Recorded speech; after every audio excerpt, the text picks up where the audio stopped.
have you with us. A welcome as well to the 9th Congressional District, which is coming to Fayetteville for the first time, to my knowledge. It's Mr. Kano will have opening. He'll go first question and opening. Okay. And you each will have, to remind you, you'll each have 1 minute for your opening statement, and then 1 minute, you will each get 1 minute to answer each of our questions. If either you choose to do a rebuttal, you will have 30 seconds for that rebuttal. So let's get started, and Mr. Kano, you're number one. Thank you very much, and thank everyone for being here. I'm very honored to be able to stand in front of you as a Democratic nominee for the 9th Congressional District.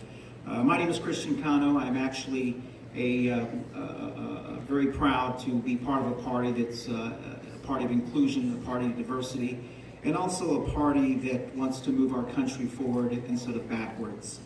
I spent about 20 years in the hotel business, managing hotels all around the country, building hotels, converting hotels, so I know firsthand the greatness that we have all across America and all across our district.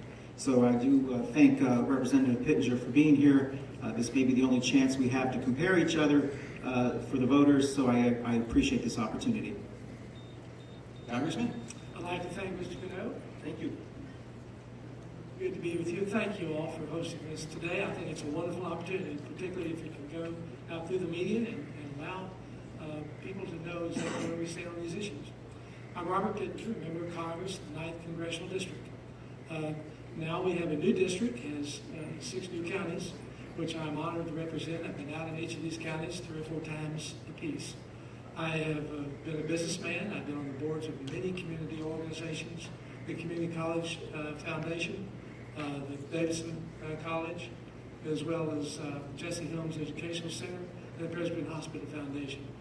In Congress, I serve on the Financial Services Committee. I chair a Congressional Task Force on Terrorism and Unconventional Warfare, as well as I am a co-chairman for United Solutions, a bipartisan group of members of Congress who are committed to find real solutions to the problems facing this country. Thank you.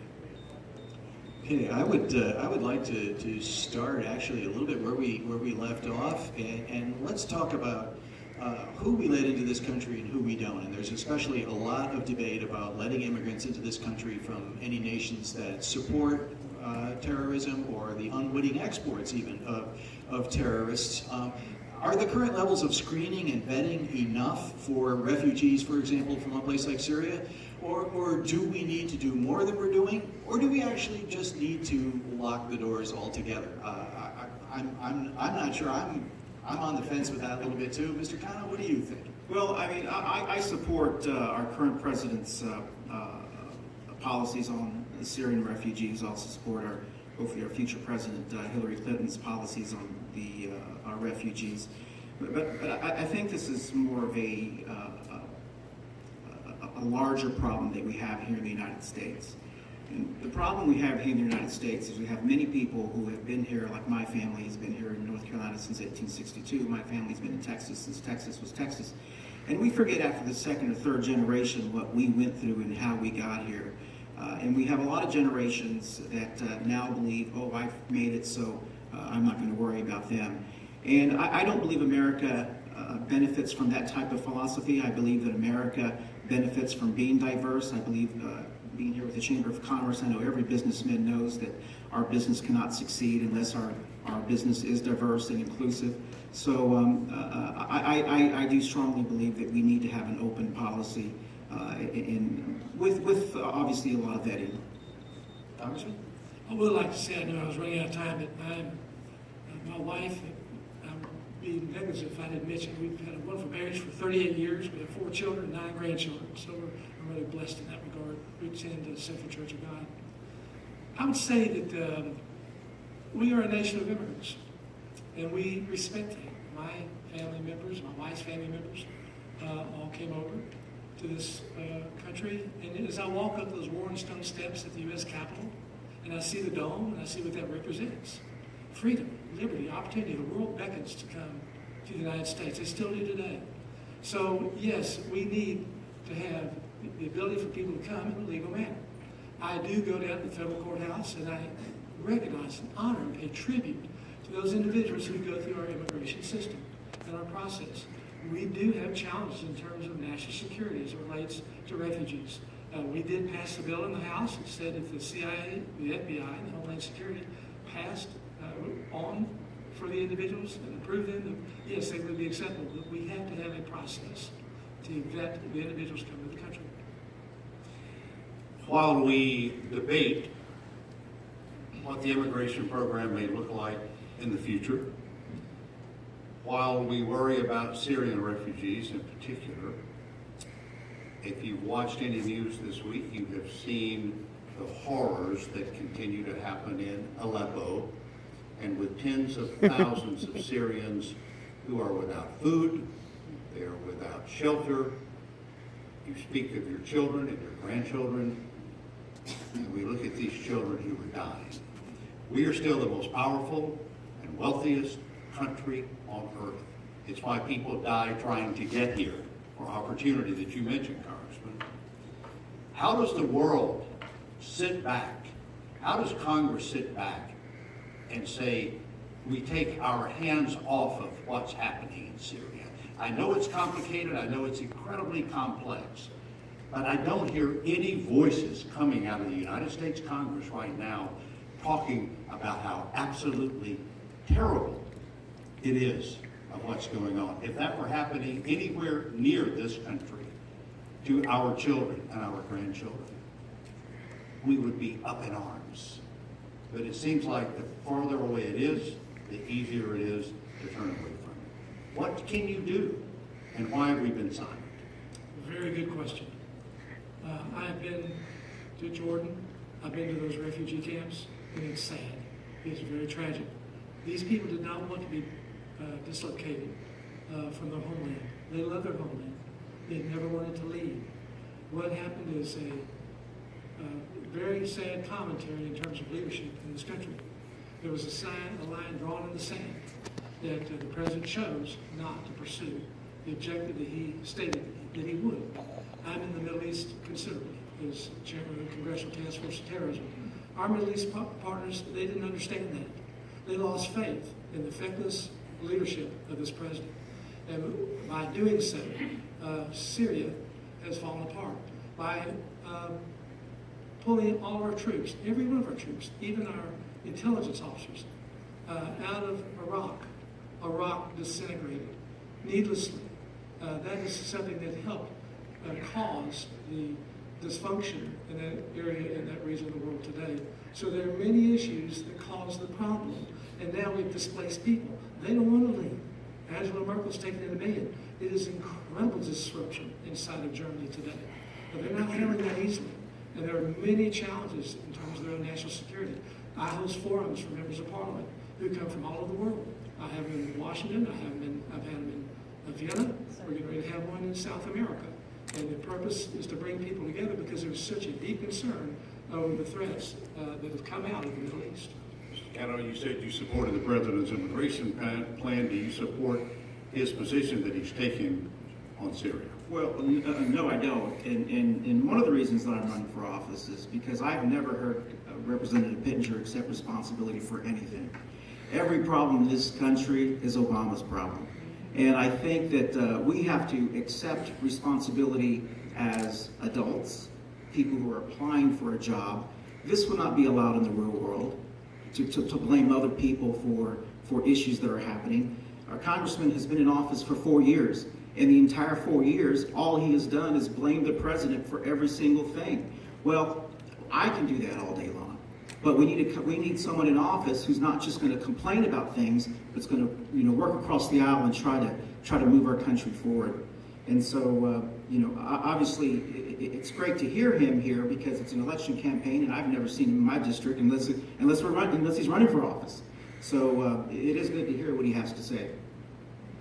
Okay, let's talk again a little bit about some people from Fort Bragg, and we've got soldiers from the 18th Airborne Corps at Fort Bragg, including the headquarters and the commanding general, as well as a lot of other troops from Fort Bragg that are in the Middle East right now, coordinating efforts in Iraq and Syria against Islamic State. They're doing a lot of training work, they're doing a lot of logistical work, and we've got a lot of soldiers from here that are in Afghanistan right now, part of a force of about 10,000 American soldiers that the president has decided to leave in Afghanistan really kind of, he's left an open question about how much longer they're going to stay there.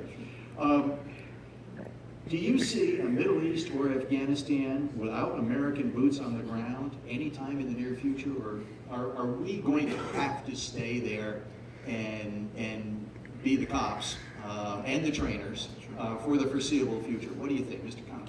Yeah, well, I think we owe it to our professional military members, and as a son of a World War II veteran and as a nephew who has been in Afghanistan twice, this is a very serious issue and conversations that I have with my family often. I believe that we do owe our professional military to not ever put them in situations where they do not have all the resources that they have. And I think that I do support Secretary Clinton's platform on Syria once again. But more importantly, I think what we have to realize is we are in situations we are because of rhetoric that people in office, like Congressman Pittenger says on a daily basis. That is why people are angry at the United States. And I think that one of the things that we need to do is we need to bring people together. We need to reach out to countries, especially our border countries. And I think our professional military, I think obviously we need to continue to focus on modernizing them and making sure that we send smarter. But do you think we'll ever be able to bring them home? Take a couple more seconds. And what do you think? Are they going to be there like we are in Korea or like we are in Germany? I mean, is it that kind of commitment, or do you think there's a possibility of bringing them back soon? I would hope not. I mean, I would obviously I want my nephew to come back. I think we all want our family members to come back. I do think that we have a lot of challenges. And would I support grounds on the troop there continuous? No, I would not. At this time, I would not. But I do think that it would be not be very smart for me to stand here and say what I would do a year from now or whatever, because I have not seen legislation or I have not seen anything that's been proposed. Congressman, what do you think? Are we there for the long haul, or do you think we can put a date on a calendar? Well, let's say this. The world is safe when America is strong. And the world is secure. And today the world is not secure. We have graver threats today than since pre-World War II. Whether you look at China or Russia, North Korea, Iran, ISIS, Boko Haram, Al-Qaeda, so many elements. Take us back to the 1980s when we had a severe challenge from the Soviet Union. And Ronald Reagan organized the world with economic pressure on the Soviet Union, with military pressure. He built up our military. Even human rights. Pope John Paul got involved. And what happened? The Soviet Union collapsed without firing a shot. The world wants American leadership. They will follow us. I've had so many leaders, particularly in the Gulf states, tell me that they will follow America. The Saudis have 120,000 troops. We call them the National Guard. It's the same as our army. Egypt, so many countries want to engage and will be there, but they need leadership from the American people. And we have intelligence capabilities, unprecedented in the world, that enable other countries to be more effective in their operations. So American intelligence is important on the ground to help troops do their job. And that's what's really happening today in Afghanistan. I've been to Afghanistan. I know what they're doing. So do you think those deployments are going to continue for the foreseeable? I can't predict what's needed, but I do know that America's role there has enabled other forces to come in there and be effective, which we didn't do in Iraq, and that's why Iraq collapsed. Can I rebut that? I appreciate the fact that Representative Pittenger likes to tout that he's flown so many places around our nation. I think he said he's met over 200 world leaders. I know I can speak as a constituent of his in the old and the new district. I'd like for him to at least meet 200 neighbors. And I appreciate his passion for international issues, but quite honestly, he's not running for Secretary of State. He's running for the congressional voice of our district. And so I'm glad that he likes to fly around, but I think he needs to apply for another job if that's what he's looking for. I've knocked on over 3,000 doors of my constituents.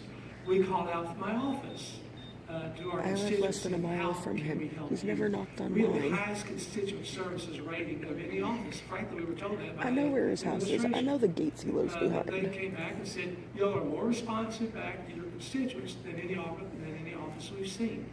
So I'm committed to our constituents, and anything to the contrary of that is someone who's not aware. I do appreciate the fact that every town hall that I've been to, Mr. Cano has attended, and I'm grateful and glad that he came. He's only had one. Let's talk about Can I leadership. add just one more thing, and I apologize for this. Well, because I we think- gave you a rebuttal. I want to move on to something else.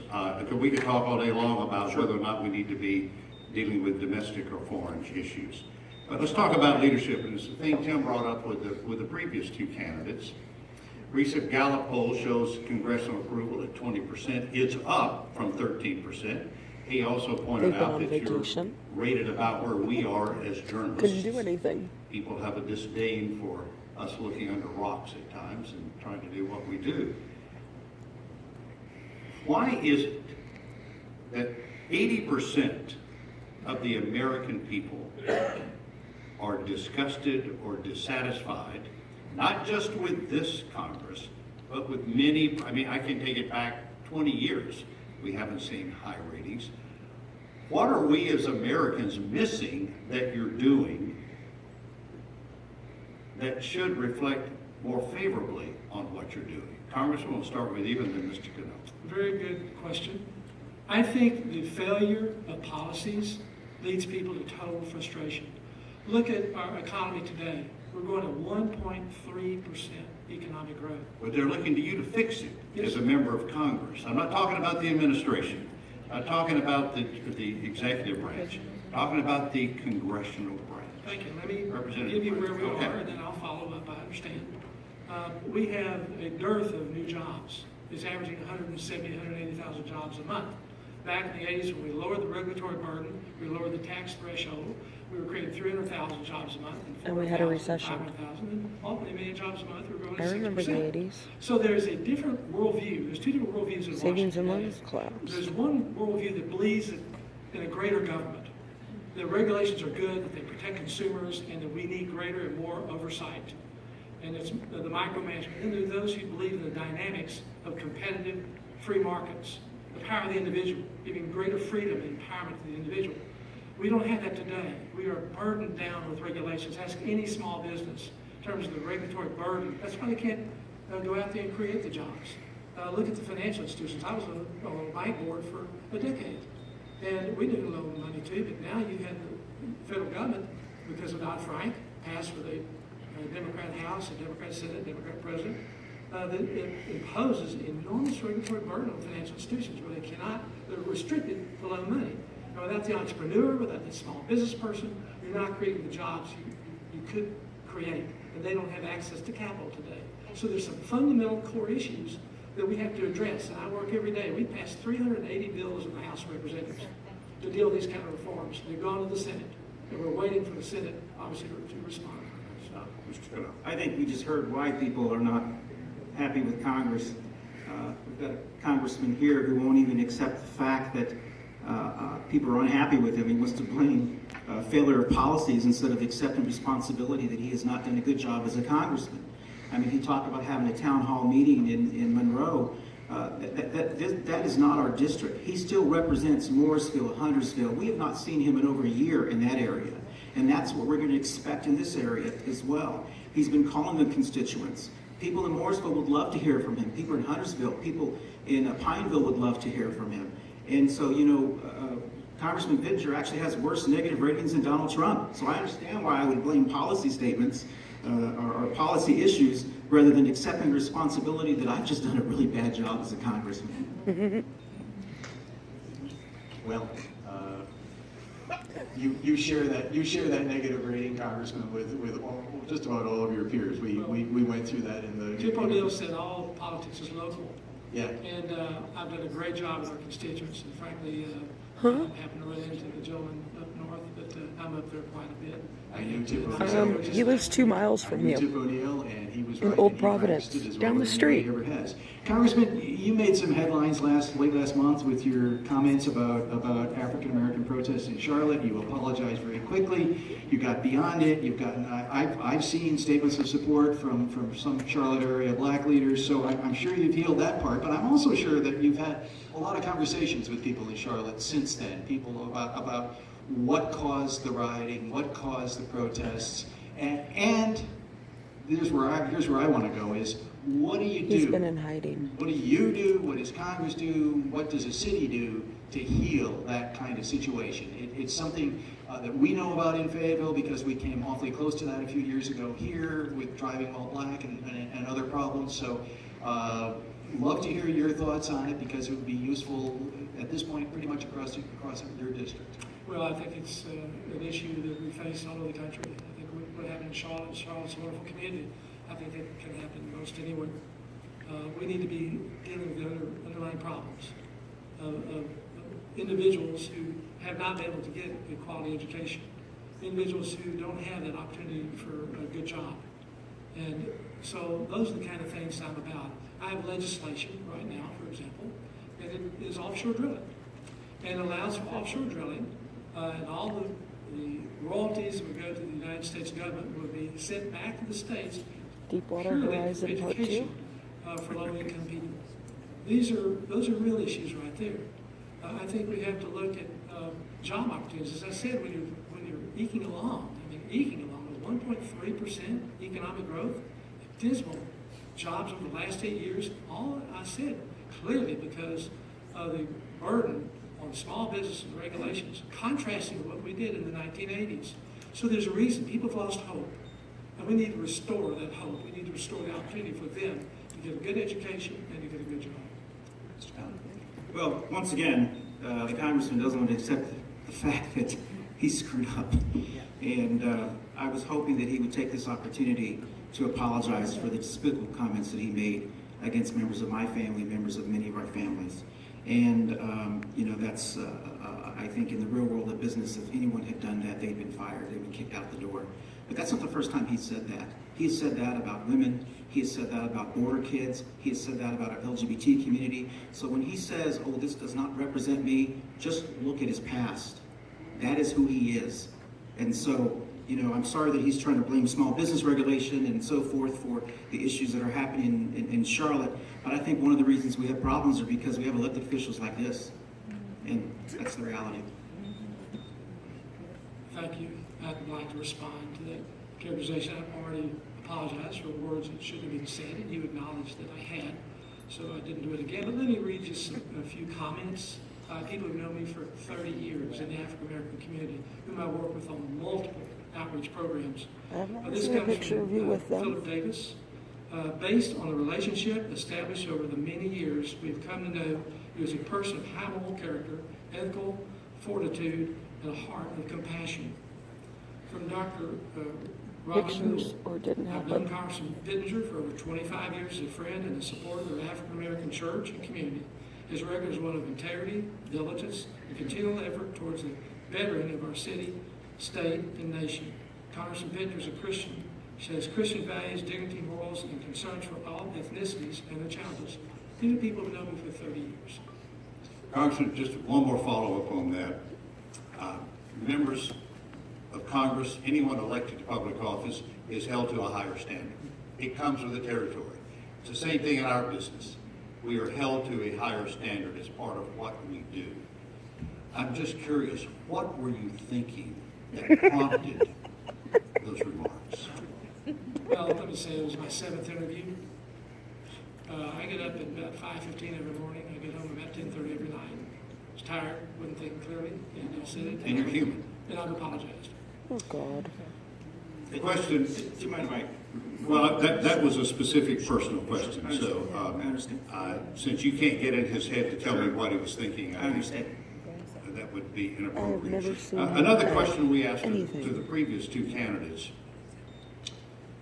Are we safe in this country, particularly in light of acts of terrorism, what we saw in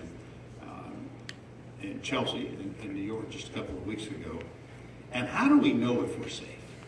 My definition and feeling of safe may be different than yours and Tim's and anybody else in this room. But we'd like to throw that term around. So I'll begin with you. I think it's a great question, and that's one of the things that we differ very, we have a very strong difference. Representative Pittenger runs on basically 5 issues. He hates Obama, he hates Obama, he hates Obama. He's going to keep America safe because he travels around the world and he hates Obama.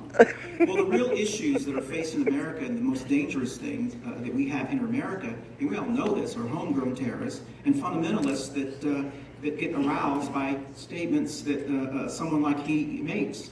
And so that's really who we need to keep our eye on.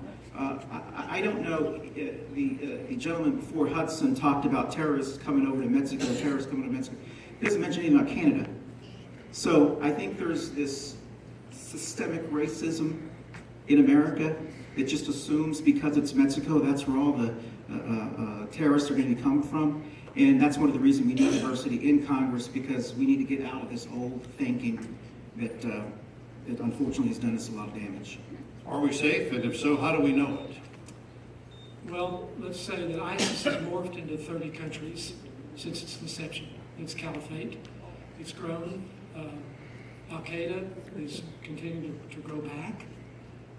We have Boko Haram. We have so many terrorist groups. And those organizations are able and have sent people over. We've been told by the director of the FBI that we do have sleeper cells in every state of this country. And we shouldn't lull ourselves to sleep, to think that they're not prepared. They're a different mindset. They don't work on quarterly reports, but they wait a long time to plan. And I think we need to be prudent. I believe we need to use every resource available. And that's why I host these conferences for members of Parliament. Over 135 members of Parliament have come from 35 countries, all part of their intelligence committees or security committees. And we deal with terrorism financing, we deal with cybersecurity and intelligence collaboration. There's some tools that are very important that help us defeat them, and we need to use every tool possible. Are we safe?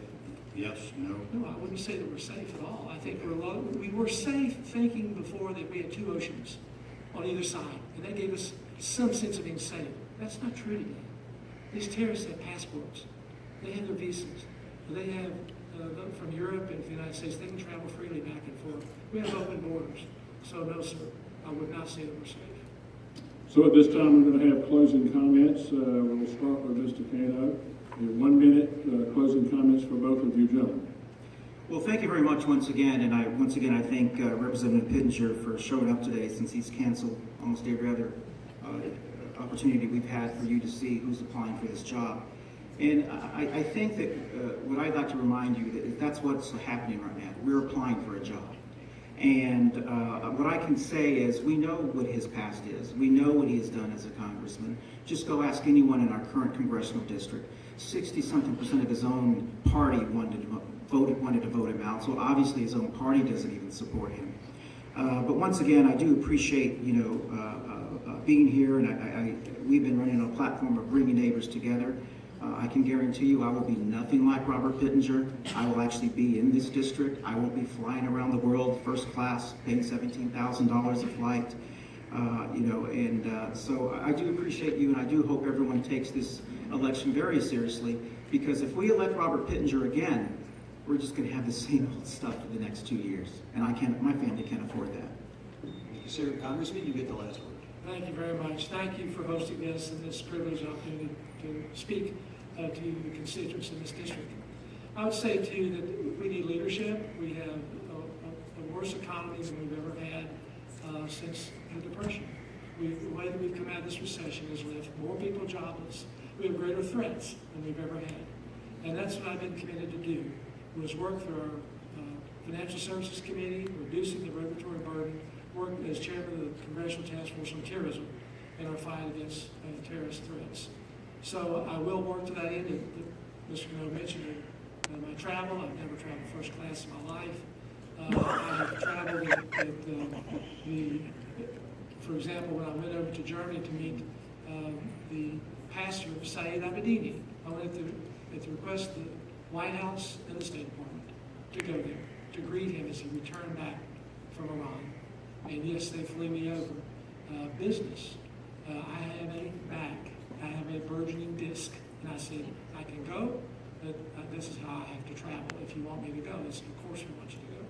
So I am very respectful of the taxpayers. That's why I have the Taxpayers Award for being the most conservative member, one of the most conservative members in Congress for protecting the American taxpayer. Thank you. Thank you, gentlemen, so much, and Thank we you. appreciate it. I show them our appreciation for being here.